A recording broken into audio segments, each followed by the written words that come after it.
મહત્વપૂર્ણ સમાચાર મળી રહ્યા છે। મહેસાણાના દેલા ગામની સીમ માયનોર કેનાલ પાસે આવેલ સૈયદ ફાર્મ હાઉસમાંથી જુગારધામ ઝડપાયું છે।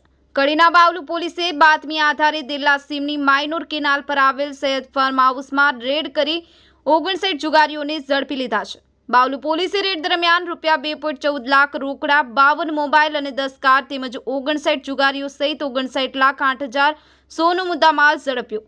બાવલુ પોલીસે તમામ જુગારીઓ વિરુદ્ધ ગુનો નોંધી કાયદેસરની કાર્યવાહી હાથ ધરી। My news channel Mehsana.